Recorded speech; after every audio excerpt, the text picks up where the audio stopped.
What is up, everybody? Welcome into another episode of Respect Her Game. I'm Laura Stickells. Annabelle Hasselbeck is back in studio with me today, and we have another jam-packed episode. I know last week we already talked a lot about the WNBA expansion draft with the Golden State Valkyries. We did kind of a preview episode last week. This week we get to do a recap. We got the whole thing. Yes, we get to do a recap because that draft actually happened on Friday. We're also going to talk about Caitlin Clark, who was named Times Athlete of the Year. We're going to break down that article, which was actually really cool. There were a lot of really fun stories in it. We're going to have Candace Lee on. She's the athletic director at Vanderbilt. We literally just spoke with her. It was an awesome interview. I'm really excited for you guys to get to hear some of her stories. And then we're also going to talk a little NFL. We're going to talk about a great, love story in the NFL this week, as well as the Kansas City Chiefs, Joe Burrow, all the things, and hopefully end with a little bit of NCAA volleyball if we have time for it. But first, I think we got to dive right into this WNBA expansion draft talk. That, like I said, that took place on Friday. The Valkyries, the 13th WNBA team in the league, they had the opportunity to draft 12 players to add to their roster. They only took 11, which I think we'll get into as well. But, there were just so many unknowns coming into this draft, right? That's what we talked a lot about last week. There was just a lot that we weren't sure about. But I think the one thing that we knew for sure was that this was going to be emotional. And it was emotional. You saw stories on both sides of that, players that left teams that they loved, as well as players excited to get opportunities elsewhere. Yeah, I'm super excited that now we know, right? And everybody was wondering to the organization, hey, when did you guys actually find out when the player, who was protected and who wasn't? It really was right up until they decided. And I think something that everybody's talking about right now is, there were 7 international players taken. And Natalie Nakase is saying, hey, I didn't really plan that. That's just how it happened. And she said, I was looking for girls and women who were ultra competitive and who had high character. And I can definitely imagine that that's really what she was going for. She said, I was looking at not only how they were on the court, but also how they came off the bench, how they handled, what their body language was when they went back to the bench, right? And so it was really cool to see the progression of how they decided to pick that roster. And it did turn out to be a lot of international players, but that wasn't something that maybe was at the forefront of their mind. Yeah, I listened to her press conference as well. And every sentence, the word, if you did a little graph of the word that she said the most throughout that entire press conference, competitive would have been the word that she used the most, because, reporters would be asking her what did you see from this athlete? What are we expecting to get from this player? And she would just be like, competitor. You're going to get a competitor. That was really what she wanted to build this team around. But something that I think surprised a lot of people was the fact that there were no trades. I know you and I were talking a lot about the strategy last week, how could they game this to get more picks for the future, or different ways that teams would be looking to go into this. But Hem Yenin, she's the GM. She said, I was really focused on the human side of this. She said, I didn't want an athlete to hear their name get called and realize that it was just for them to ultimately end up being traded. She said, we wanted to make sure that we were going all in on every single pick. And that's, why she said, ultimately, we decided not to pick somebody from Seattle. She said, it's not a slight against their roster. It's just the fact that we, I guess they just knew. They just knew that none of those players on Seattle's still gonna be a little mad. She's like, we just knew that they weren't going to end up on this team. But I kind of thought that was interesting. I didn't know how I felt about that, just because I thought, what if there was a player from Seattle that had the opportunity then to prove themselves throughout training camp or whatever it may be. So it was an interesting strategy, but ultimately they decided to really go all in on each player, and it's ultimately ended up kind of in them having, like you said, a more international and more mature roster. Yeah, it is interesting, but it could also just be them setting the tone for, hey, we brought you here for a reason, and maybe they want to just, start their organization off like that, on that same foot. And I think what's so cool is that this is just such an amazing opportunity to have that diversity in age, right? Yeah. They have a lot of women who are older, but then they also have a lot of 24-year-olds, right? And then they have international girls who play in the States. And so this is a really cool opportunity for this team, just knowing from leadership top down, they really are caring about that human element. Yeah, it's interesting. 7 players are above the WNBA average of 27. So it's definitely a more mature group. And I think that kind of surprised some people, especially for an expansion team, that it was more on the older side. Because, I was reading some experts' opinions on it, and they were really saying, it's pretty clear that Golden State was looking to build this team to win, maybe not necessarily next year, but soon.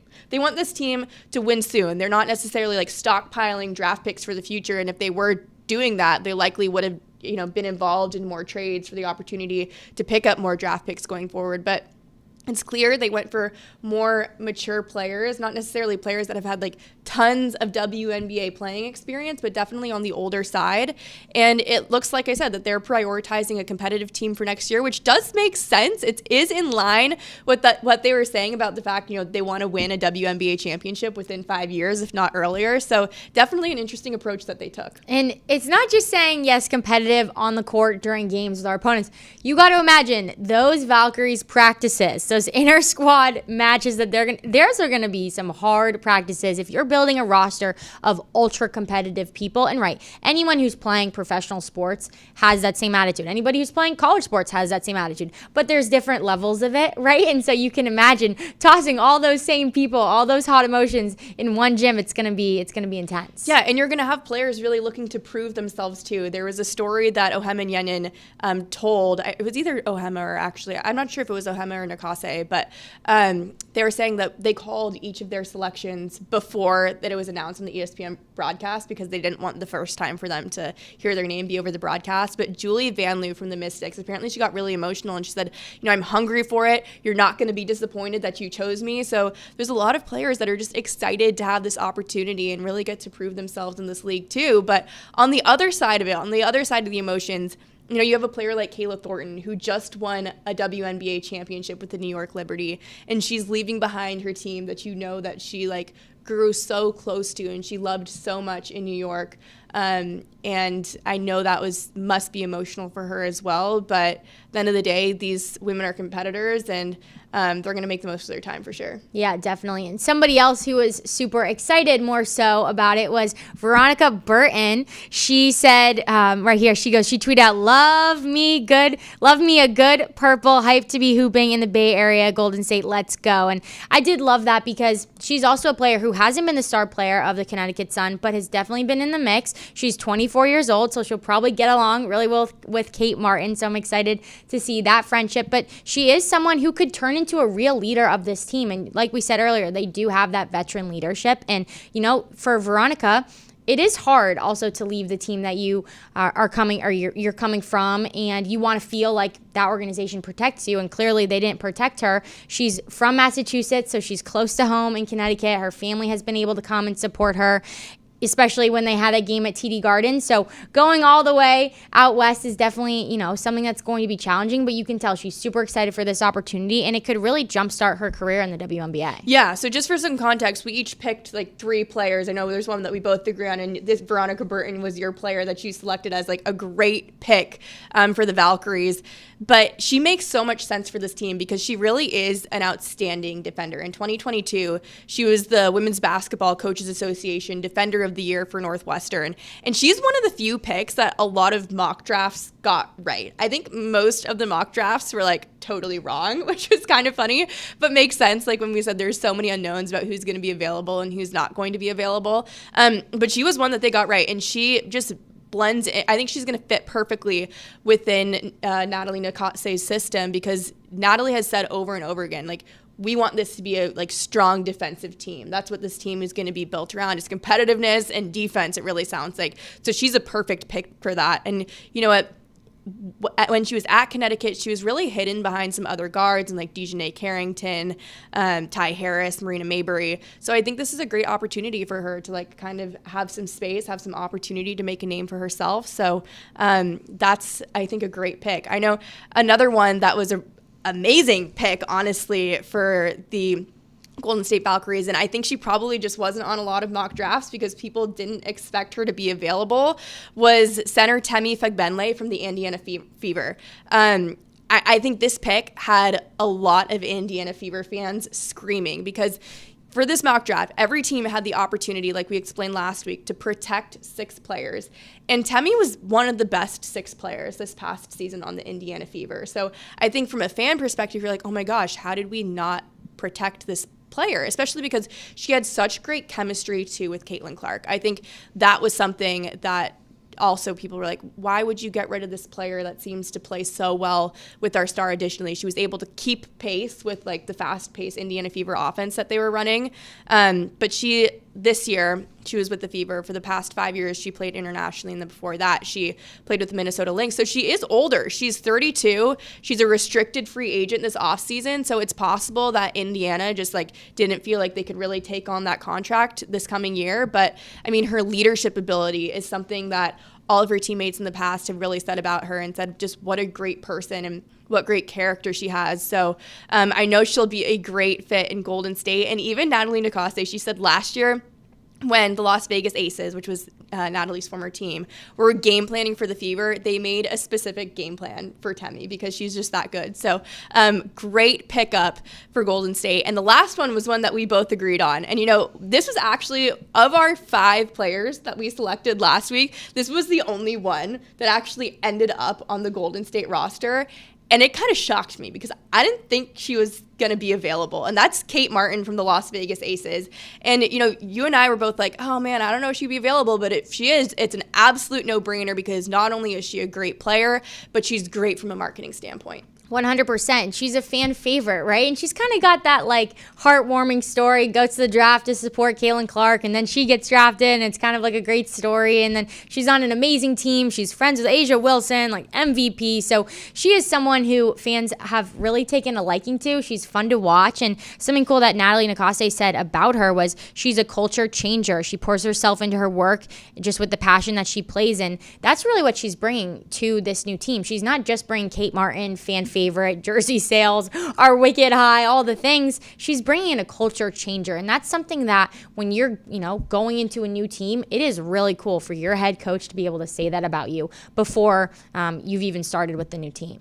Yeah, and you know what, that's for everything you just said, those were the reasons why I was so surprised that Las Vegas didn't protect her. Obviously, they were going to protect like their core 4 players in Asia Wilson, Kelsey Plum, Jackie Young, Chelsea Gray, and then they kind of had those like last 2 spots sort of up for grabs. And I was thinking they would put her on that just because she does seem to have so much potential. She does have such a great personality. She is so ultra competitive, and she is great from a marketing perspective. I was just kind of surprised that they would let a player like that go. But I mean, all of the power, honestly, to Golden State. And I think when you look at these 3 players, they're definitely going to be on this roster. We've mentioned a lot of different names throughout this quick recap, but this isn't going to be the final roster. They still get to draft, and they still get to add in free agency. So they'll be getting the 5th, the 17th, and 30th round picks in the 2025 draft. That's the 5th pick in each round. But really, this is only the start. Only 12 players can be on a WNBA roster. They already have 11.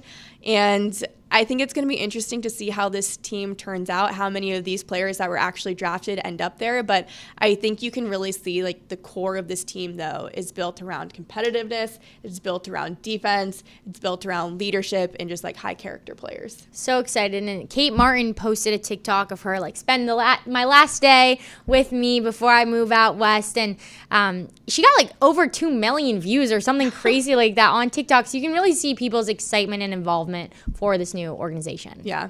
Well, if you're enjoying this show, new episodes come out every Thursday. You can listen on Apple Podcasts, Spotify, YouTube, or wherever you get your podcasts. All right, well, more WNBA news, and that was Caitlin Clark. She was named Times Athlete of the Year on Tuesday. I don't think anybody was really surprised about her being Time Athlete of the Year. I mean, she's clearly had like a massive impact on her sport the past year. It's crazy to actually just to think about everything that's happened over the past year has really just happened in 365 days. But I think the coolest thing that came out of this whole Time Athlete of the Year thing is really the article that was written about her, because it was kind of the first time that we got to hear her thoughts from this past year and all of the narratives that surrounded her and kind of get an inside glimpse into kind of what that experience was like for her.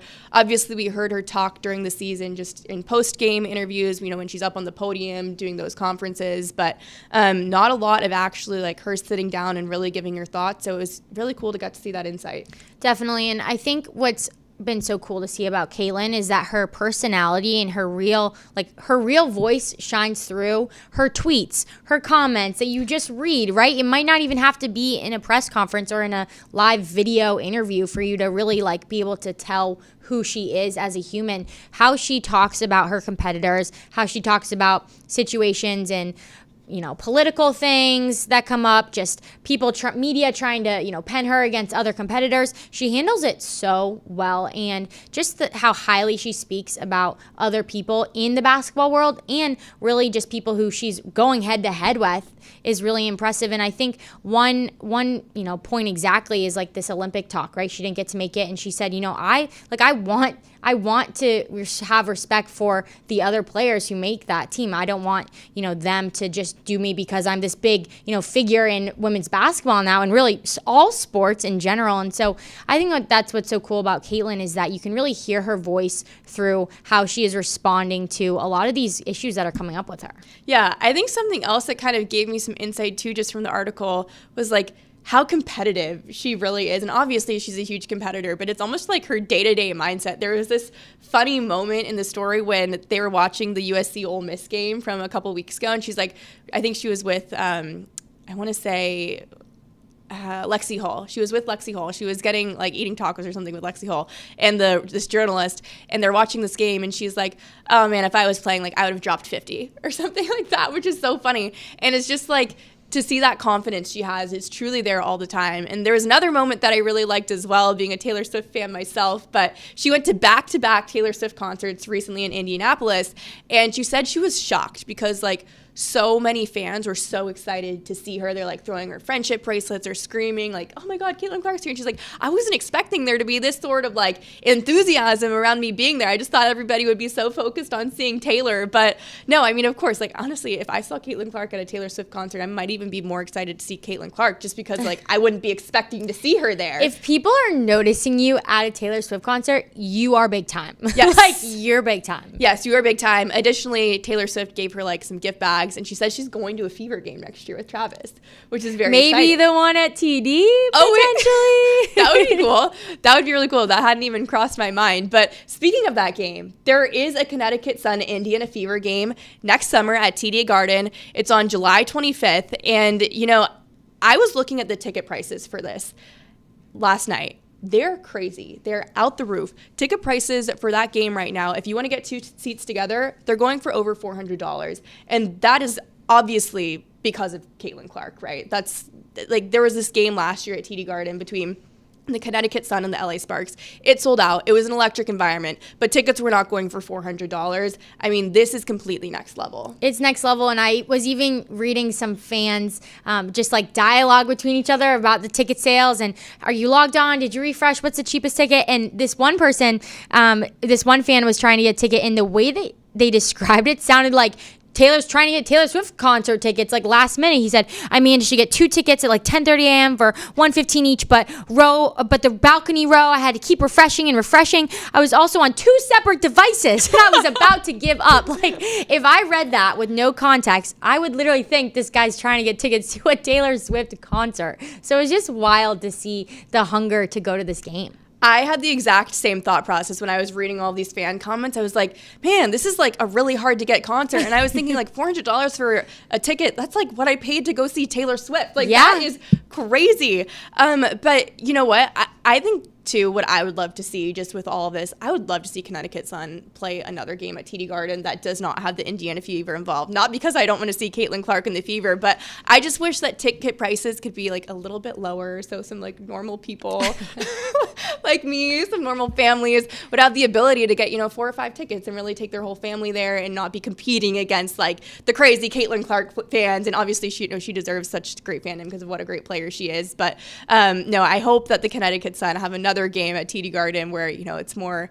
inclusive to the general public, just cost-wise. Yeah, and I'm excited to see, what Boston professional sports fans, who might not be WNBA consistent watchers come out and support, and also the pro athletes themselves. You know, how cool would it be to see former Patriot players there, former Celtics players there? I know, you know, the current players have their own seasons going on in certain respects, but I think that's going to be really cool to have that game downtown Boston in a city of champions, just to see the other people that come out to support. Yeah, exactly. I mean, even last year when I went, like I said, it was, you know, it caught me off guard. Like, I was surprised by just like how much emotion and just like enthusiasm there was in that building, and the Indiana Fever weren't even playing. So, you know, this just all goes to show like what an amazing person Caitlin Clark is, and, you know, everything that she's really done just to elevate this game of women's basketball. So if you're enjoying the show, new episodes come out every Thursday. You can listen on Apple Podcasts, Spotify, YouTube, or wherever you get your podcasts. Okay, well, we're very excited now we're about to welcome on Candace Lee. She's the athletic director at Vanderbilt. She was a student athlete there back in the 90s. We shared some like great moments. She shared some really great stories as well, which I'm excited for you guys get to listen to. So without further ado, here's Candace Lee. We're excited to welcome on to Respect Her Game, Candace Lee. She's been the athletic director at Vanderbilt now since 2020. But Candace, you have a very long history with Vanderbilt. We're going to get all into that. But first, I just want to say thank you so much for coming onto the show, because I know athletic directors, you guys are fighting fires like every single day. So I appreciate you making the time for us and being here today. My pleasure, and I appreciate you having me. I also think it's just really cool that you all are doing this. I'm happy to support it. Oh, thank you. No, I know Annabelle and I have loved doing this show, and she was actually the one that said, hey, you know, we would love to get Candace Lee on. She's the AD at Vanderbilt. And I was like, absolutely. Like, we would love to have her on. And something that I think is really special just about your story is the fact that you were also a student athlete back at Vanderbilt in the 90s. I know you had such a great time there playing women's basketball. You won an SEC championship. You made it to 2 Elite Eights. Just what was your experience like being a student athlete at Vandy? Oh, it was incredible. You know, I tell people in hindsight, you know, I don't think I understood it at the time, but in hindsight, you know, I think Vanderbilt provided me the opportunity to put down some roots in ways that I did not know I really needed. We're a military family, so I've lived all over the world, and you know, often sort of stay one place for 3 or 4 years, and then duty calls and you have to leave. So getting to come to Vanderbilt and actually sort of create home kind of on my own terms, that was a pretty incredible opportunity. And to do it in a community that was so warm and yet so challenging, to have the incredible academic experience and then the chance to compete in the SEC. You know, it's the very thing that I speak about to our current athletes. It's just an incredible opportunity. Candace, how did your experience and what you learned playing basketball just as an athlete help you, and what have you brought into that in your day-to-day job as an athletic director? You know, I think so many things. There's so many things. In fact, right before I got on this call, I was talking with the post coach that I played for, Pete Gaudette, who called me and reminded me of a conversation that he and I had after I had a very tough day on the court, and I was trying to recover from knee surgery, and I've torn my ACL 5 times, so I've had quite a challenge physically. And he reminded me of a conversation, and it just reminded me that I'm actually stronger than sometimes I even believe I am. And it was just beautiful because as an athlete, I had to overcome a lot of adversity. You know, you have to figure out, when you're injured in particular, you have to figure out how to add value and have an impact in a way that is perhaps different from what you thought. It was very humbling for me. And I think that sense of humility and the courage that it takes to come back from several injuries and to have to redefine yourself and to have to find like a source of personal strength that perhaps you didn't know you had. I do think I use those every day in trying to lead our department. And I'm very grateful, because I think that sports in general can teach you some incredible life lessons. And I know I use them every day.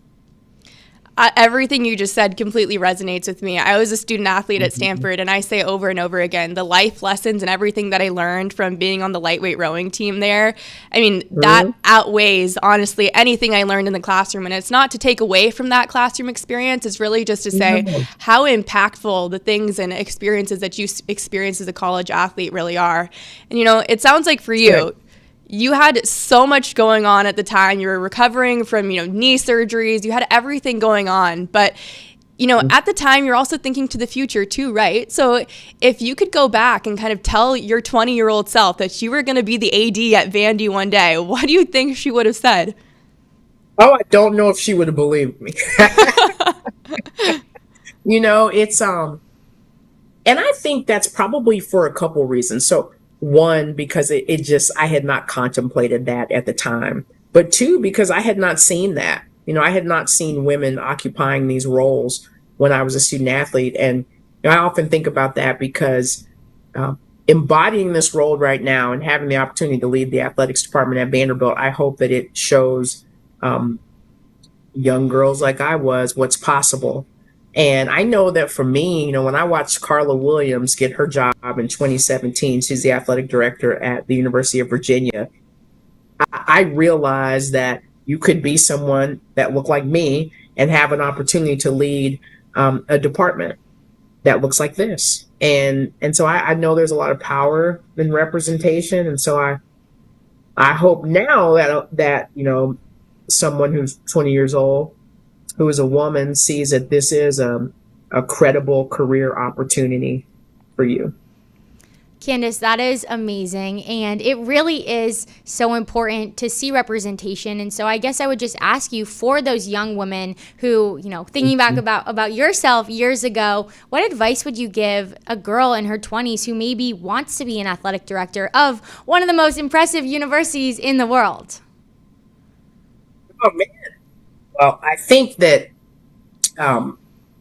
sometimes what we do as women, as young women, is we put constraints around ourselves that we need to be mindful of. So I think the first thing I would say is dream really, really big, and truly know that anything is possible. And so it's one thing to dream, though. It's another thing to then take the steps necessary to try to achieve your dream. And so what I would say is, like, immerse yourself in the community around you. Pick up the phone and call athletic directors or people who are in roles that you care about. I know for myself and for the other women who I know are in this profession, they will take the time to offer advice and offer their time. But quite frankly, you can't just learn from other women. You have to learn from people who are sitting in positions where you want to be. And there are a lot of men in these positions.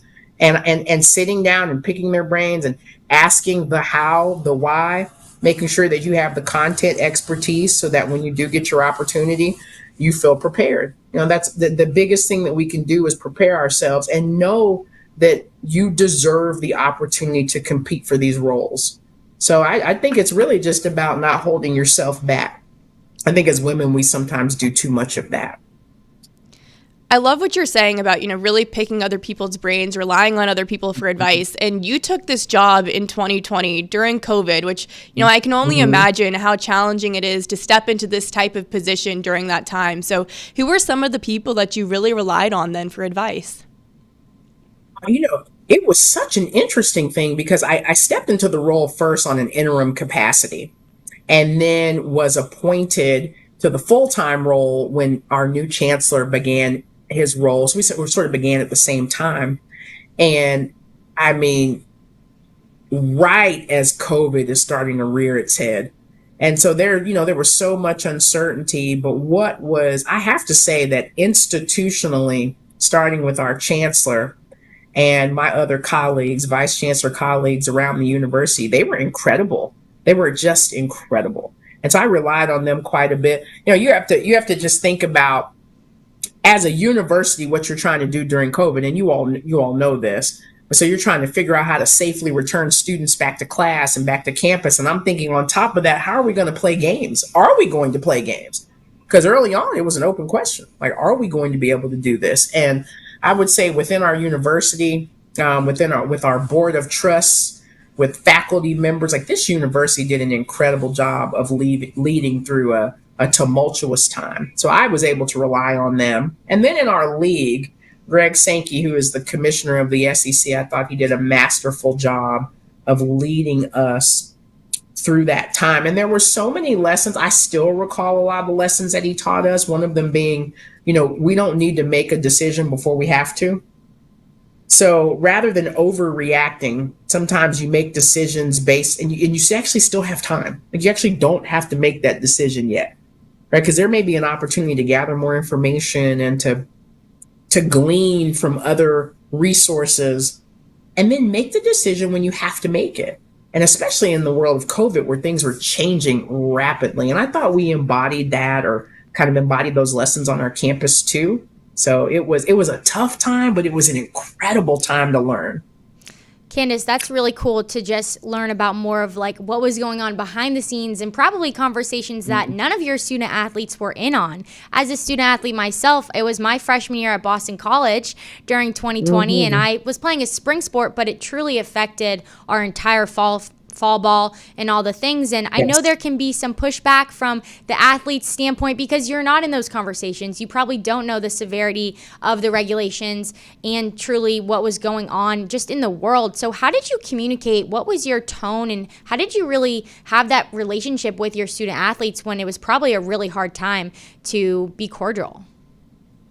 It's a great question. I think, it's really important to me to cultivate great relationships with our student athletes. And so I try to, as busy as I am, I try to make that a priority, because I think that, you tend to give more grace and space to people that you understand and you have a relationship with, right? That's just human nature.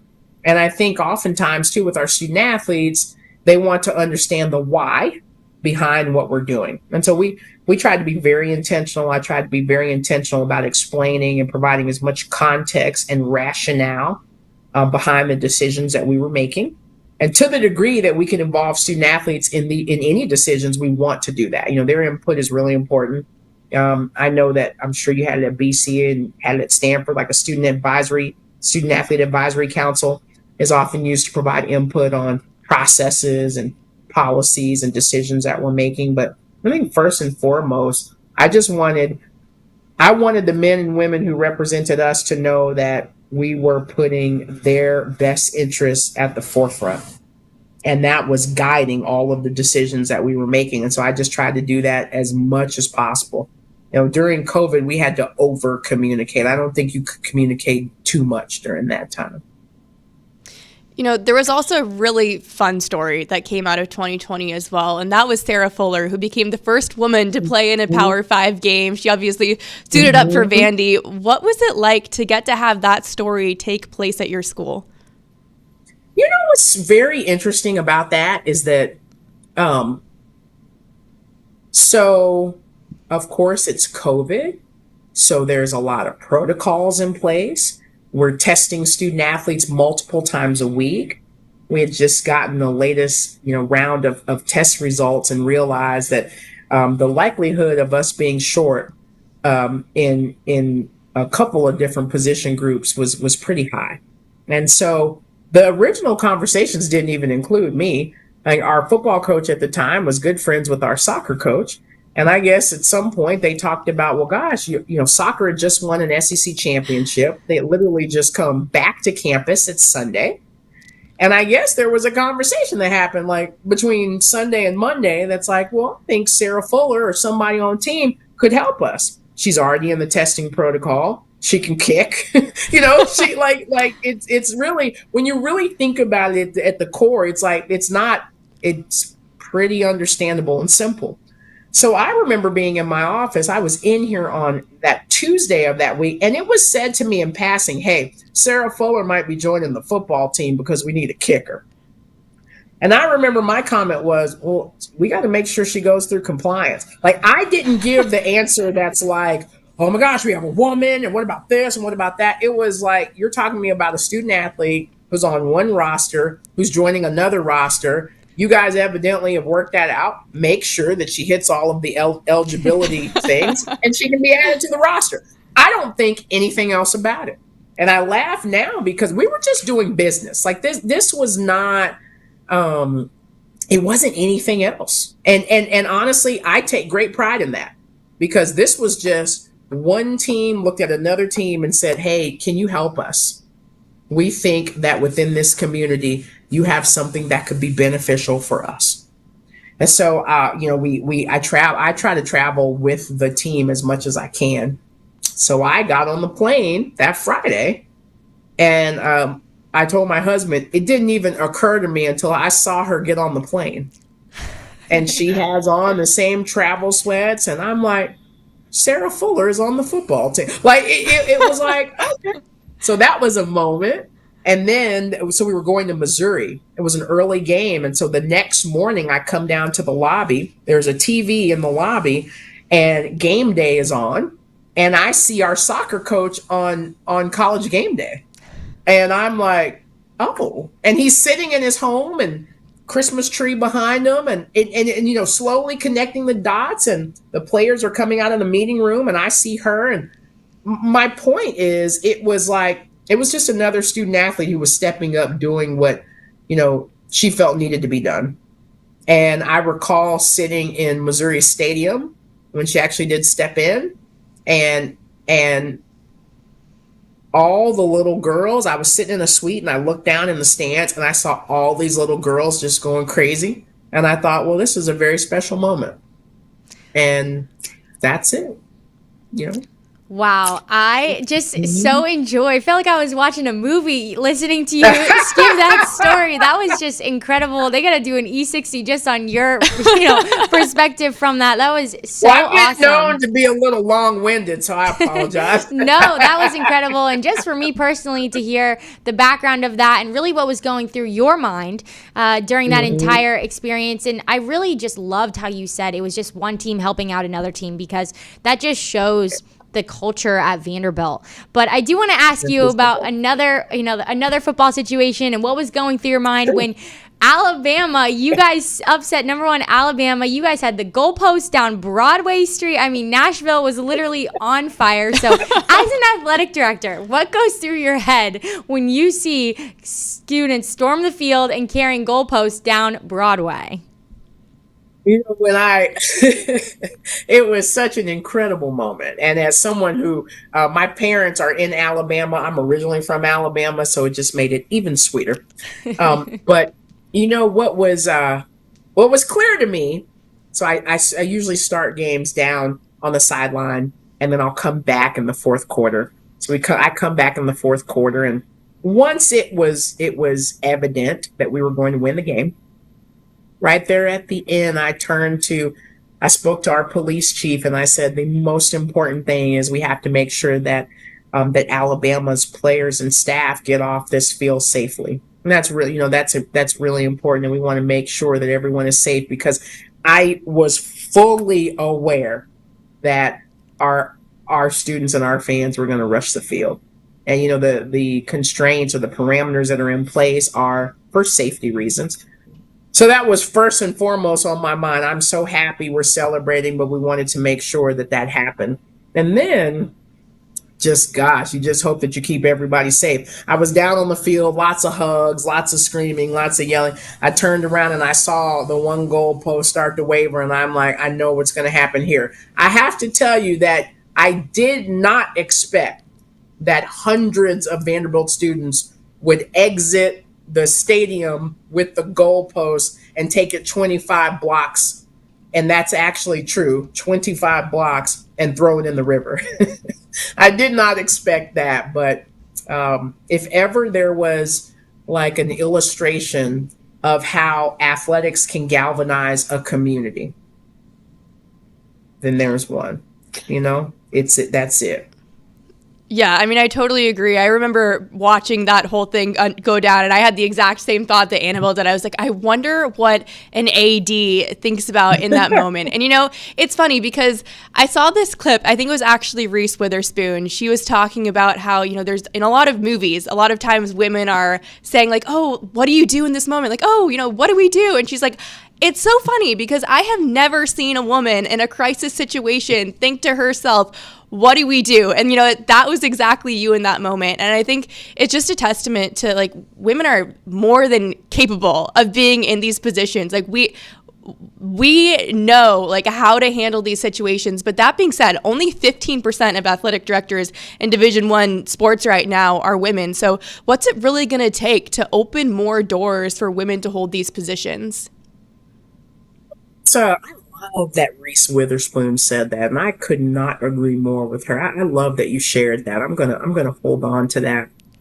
I think there's a narrative and there are some stereotypes that we have to overcome, right? But I think the reality is that, and this is not just in athletics, I'm sure that when there are multiple industries and spaces where this probably holds true. We sometimes act like that there are conditions and rules of engagement that just can't change. Sometimes we're like, well, if you're going to be an AD, you need to have played football. Well, that's not true. Right? Like that's not true. The job of an AD is not to, like, go and play. That's not what we do. Right? That's not what we do. So you start to see a shift from that. And then, we sort of act like there's only sometimes one way to do things. The reality is that I know plenty of men and women who are innovative and thoughtful and have great content expertise, and they can build relationships and generate revenue, and they can lead complex and large organizations. And that's what an athletic director does. And so I think we just have to make the conscious decision for those who are decision makers that we are going to expand our thinking and actually recognize who has earned the opportunity to do this. And so I think as women too, and we have to make sure that the way that we're speaking, I used to say, well, when I got the job, and now I really try to hold myself accountable to saying when I earned the job, because I don't, it wasn't given to me. I think I earned it. And I think that, and it's, facts are facts. And when people say, oh, the first Black or first female athletic director in the SEC and first Black female in the SEC, and that's a fact, but that's really a shame that in 2020 we're talking about the first of anything, right? Because it's not for a lack of talent, right? It's not for a lack of a pipeline. It's simply the lack of opportunity created by the people who hold the keys to that. So I'm grateful that Vanderbilt allowed me to demonstrate that I was ready for this job. And I hope, and I'm glad that Virginia did that. I'm glad that Duke did that. I'm glad that USC did that. And, oh man, I want to make sure I'm not leaving anybody out. I'm glad that Arizona did that. I'm glad, but the reality is, like, it's not just there. It's just people who have earned the right should get the chance, male or female. Candace, that's incredible. I know I left somebody out. Who did I leave out? Who did I leave out? Oh my God, I hate this so much. I'm so sorry. In Division I, USC. You know what? It's okay. I think the point was made, and it's really just the fact that, like, you, first of all, you earned this. And I love what you said about this. It's like, no, I wasn't given this job. I earned this job. And there's so many times, even in my career, that people have told me, like, oh, like, they did you a favor. Like, this company or this school did you a favor by letting you have this opportunity. It's like, no, I earned this opportunity by the work that I've done, and I'm clearly qualified for this job. And obviously, you're so qualified for the role that you're in. And I know that all the student athletes at Vandy are so lucky to have you. Thank you for that. I really appreciate it. I really do. And Candace, it goes the other way as well. Like you saying that, having to earn it, it shows your student athletes, hey, you're at the top of this athletic program. You're saying, hey, this is the standard. You need to meet this. And if you want anything in life, you do have to earn it. So just excited for your student athletes and the leadership that you have brought. My cousin Grace Hasselbeck is a freshman on the women's lacrosse team. And I was texting her before this, and she said, Annabelle, I have nothing really to tell you besides the fact that I absolutely love being a student athlete here. So thank you so much for just taking the time to talk to us today. We know you got a lot going on, but we're out here in Boston, but we're cheering on Vandy all the way from the East Coast. So thank you so much for taking the time today. Well, I really appreciate it. I'm really proud for what you all are doing too. So congratulations, and thank you for having me. If you're enjoying the show, new episodes come out every Thursday. You can listen on Apple Podcasts, Spotify, YouTube, or wherever you get your podcasts. We want to thank Candace Lee again for coming on the show. And Annabelle, I think just the thing that stands out to me about that whole interview was that Sarah Fuller story. I mean, just what an incredible moment that was. And it was 4 years ago. And, you know, as I was preparing for this interview, I stumbled across that story again. And I was like, oh my gosh, I need to ask about this because it was such a big moment at the time. But I loved what she said about the fact that, like, it didn't even really occur to her that it would be a huge story because they were just trying to field a team during COVID and they were just looking for the best player available, and that was Sarah Fuller. So such a cool story. I absolutely loved it, and it just shows you a lot about the character and kind of really like how things work in the Vanderbilt athletic department. Like you said, you just get things done, right? And so I think, you know, how that just sets the stage for other things to come for Vanderbilt athletics is like, okay, teams supporting teams, whether it is literally jumping on another team and being able to help them in that respect, but also just going out and supporting other sports teams between different athletes is really cool as well. Yeah. Well, there were a lot of great stories that we wanted to talk about in football as well this week, specifically within the NFL. And I think the one that we wanted to kick this off with was with the Kansas City Chiefs, who won their 9th straight AFC West championship. And you know what? They're calling it a doink for the division. It just seems like Kansas City keeps getting away with these like wins at the very last second, the very last play. In fact, literally, I think it's like they've won 6 games this season. Look at this tweet, back to back.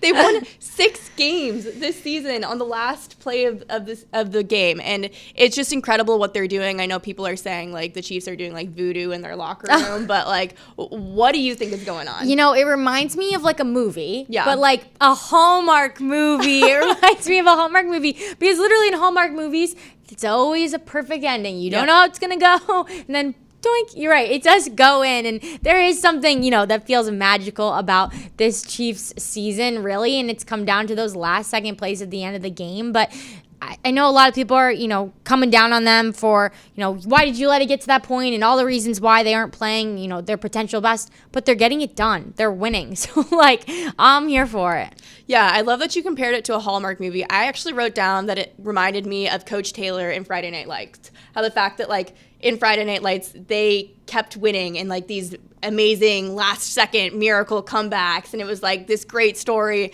But I remember reading, you know, an athletic article, or maybe it was, I don't remember where, it was. I think it was a Ringer article or something, where it's like, this never actually happens in real life, and this was a real-life thing. Like, the probability of it happening would be, like, in an infinitesimal amount. And, like, that is just, I think, a testament to kind of, like, the every last inch that the Chiefs try to get out of themselves every single game. Like, they fight for inches every single time. And, like, I think people say, like, how is it that they've gotten lucky so many times in a row? And I think it goes back to the effort that you put in every single play. And I think it's just the fact that, like, good teams get lucky. In culture, right? Like, in culture, when it's on the line, the game's on the line, you fall back on the relationships that you've built within that locker room. And think about the relationships in that locker room. Patrick Mahomes, Travis Kelce, the list goes on, right? And the experience that this team has had together in high pressure moments, in Super Bowls, in big time playoff games. And so I think it is the ability to execute, but also just the culture and the relationships that they have in that locker room. Yeah. Well, you know what? Joe Burrow, he doesn't have to worry about the playoffs because he will not be attending. But you know what? That hasn't stopped his fashion choices. He has been putting together some great outfits regardless of how good his team is playing. But he really put together something special this week. I don't quite know how to describe it, Avi. I'm hoping you could help me. But some sort of black tracksuit with like horizontal, squiggly, bright colored lines. I know it got some interesting comparisons this week, but what were some of your favorites? 2008 rainbow scratch pad. If you had one of these, you are a real one. I mean, I lived by those rainbow scratch pads. For people who don't know, it's basically like a black paged sketchbook, and you take this wooden pencil and you like etch it out, and like kind of like the sound kind of makes me like a little bit, but it's a rainbow when you etch out the black paper, and that's quite literally what Joe Burrow was wearing. Yep, I had one of those as well. I agree. It looks exactly like that. Other people were saying it looked like a movie theater carpet. Oh, Terminal 1 at Chicago O'Hare. I don't think I've been to Terminal 1 at Chicago O'Hare, but I did see some pictures and I was like, yeah, that actually does kind of look like reminiscent of Joe Burrow's outfit. But you know what? Joe Burrow, like, this is the same guy that wore a backless suit at Paris Fashion Week. So, you know, like, he's into the style. Like, he has his own unique style. And there even were moments earlier this season where he wore outfits where I was like, oh, like, interesting. But you know, it's kind of, this outfit is a departure from what he's worn a lot of the season. I've noticed that he's very into pastels. Like, he had this, like, baby blue suit I have not picked up on this, Laura. I have noticed this. He was wearing this, like, baby blue suit earlier this year, and then he's been wearing, like, a lot of pastel pink. It's almost, like, reminiscent of somebody that had their color wheel done. You know what I'm saying? He's definitely, a lot of guys will meet with a stylist before the season to plan out their outfits from week 1 to week 16, whatever it is, right? And so I bet you this outfit has been planned in September, in August. And now we're finally getting to see the rainbow scratch pad. Yes, well, it definitely took social media by storm, but he's had a pretty big week, honestly. His house was broken into on Monday. It was his birthday yesterday. So a big week for him. Lots going on, good and bad. But you know who else had? Hopefully his other outfits are still there. Hopefully the burglar did not take I don't those. think anyone's going to steal that outfit. They might have taken the backless shirt. Okay, Yeah, they might have taken that one. But anyways, you know who else had a whirlwind week was Bengals kicker Cade York. He was called up from the practice squad for this Cowboys game, but this was especially meaningful because his girlfriend, Zoe Dale, is a Cowboys cheerleader. And it was really cute. Some reporters were asking him, like, oh, so is she gonna, she'll be on the sidelines cheering on the Cowboys? And he was like, no, she'll be cheering me on. Like, she's cheering on me. Awesome. Yeah. No, it was such a good response because, he could have played like probably the safe card and been like, oh yeah, like she really respects the Dallas Cowboy organization and, all just cheering on for that organization and doing her job. But he was like, heck no, like she'll be cheering for me. Yeah, and you know what? She was, because the camera flashed to her after he made his first field goal attempt, and you could see her on the sideline going like, praise God. Yeah. Like she was like so relieved in that moment. And no, I mean, what a special moment for her. Like, what just a cool story. Bengals did win that game 27-20. And you know what? Speaking of cheerleaders, the Lions had a very special cheerleader this week, joined their ranks. It was the Grinch. And Annabelle, you actually sent this one to me. He did the splits. It was very impressive, but I have to be honest, I'm kind of scared of the Grinch. Like, I think I would have been freaked out. You're not wrong. I've seen a lot of videos already this year. Maybe they've just resurfaced now that it's around Christmas time, but of like family members dressing up as a Grinch and going to scare the little kids and the terror on their faces. So maybe this Grinch dancing with the cheerleaders changed that narrative for some little children that maybe the Grinch can be fun and cute. I don't know. I was freaked out. I'm not going to lie. The Grinch was like running around the sidelines before the game, and I was like, I can't even like. So Laura was one of those kids that got traumatized by the Grinch growing up. I don't think I was traumatized by the Grinch growing up, but I just remember like in 3rd or 4th grade watching the new edition of the Grinch movie, and I was like, this is not sitting quite right. Yeah, it's intense. It's intense. Yeah, but I do have to say, the Grinch on Sunday, great dancer, was super impressed by the splits. And yeah, it was a fun weekend in the NFL. So thank you so much for watching this show. Like we said, new episodes come out every Thursday. We hope you tune in, and thank you for watching another episode of Respect Her Game.